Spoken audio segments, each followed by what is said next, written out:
राज्याच्या राजकारणातून एक मोठी बातमी समोर येते. भाजपच्या निष्ठावान कार्यकर्त्याला आणि एका युवा नेतृत्वाला दिलेला शब्द आता भाजपचे हायकमांड पाळणार असल्याची चिन्ह दिसतात. नाव आहे विवेक कोल्हे. महाराष्ट्र विधान परिषदेच्या रिक्त जागांसाठी सध्या भाजपमध्ये हालचालींना वेग आलाय. राज्याकडून 30 नावांची एक प्राथमिक यादी दिल्लीत वरिष्ठांकडे पाठवण्यात आली आहे. या यादीमध्ये अहिल्यानगर जिल्ह्यातील युवा नेते विवेक कोल्हे यांचं नाव आघाडीवर असल्याची खात्रीलायक माहिती मिळते. हे नाव चर्चेत असण्याचं सर्वात मुख्य कारण म्हणजे विधानसभा निवडणुकीत दिलेला शब्द.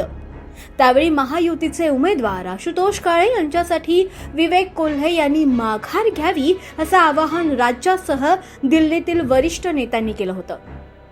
योग्य वेळी दुसरी संधी दिली जाईल असा शब्द कोल्हे यांना मिळाला होता. आता ती संधी विधान परिषदेच्या माध्यमातून कोल्हे यांच्या जवळ आली आहे. जर विवेक कोल्हे यांची वर्णी लागली तर अहिल्यानगर जिल्ह्याच्या राजकीय ताकदीत मोठी भर पडणार आहे. सध्या जिल्ह्यातून राम शिंदे आणि सत्यजित तांबे हे विधान परिषदेत प्रतिनिधित्व करतायत. कोल्हे यांच्या निवडीनंतर जिल्ह्याला आणखी एक तरुण चेहरा आमदार म्हणून मिळेल. विशेष म्हणजे भाजपने दिलेला शब्द पाळला नाही तर कार्यकर्त्यांमध्ये चुकीचा संदेश जाण्याची ही भीती आहे. त्यामुळे कोल्हे यांचं नाव निश्चितच मानलं जात आहे. दिल्लीला पाठवण्यात आलेल्या या 30 नावांच्या यादीत फक्त कोल्हेच नाही तर इतरही अनेक दिग्गज नावे शर्यतीत आहेत. माधवी नाईक, डॉक्टर उपेंद्र कोठेकर, मनोज कोटक, केशव उपाध्याय, राम सातपुते, रणजितसिंग निंबाळकर, संजय काका पाटील, जगदीश मुल्लिक आणि अर्चना पाटील चाकूरकर या नेत्यांची नावं असल्याचं सांगण्यात येत आहे.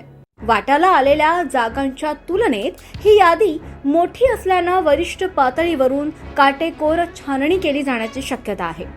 जागा मर्यादित आणि नावे अनेक असल्यानं दिल्लीत या नावांची काटेकोरपणे छाननी होणार आहे. पण विवेक कोल्हे यांच्या बाबतीत शब्द महत्वाचा ठरणार की राजकीय समीकरण हे पाहणं औत्सुक्याचं ठरेल. राजकीय घडामोडींच्या अशाच वेगवान अपडेटसाठी पाहत रहा महाराष्ट्र 24 एक्सप्रेस.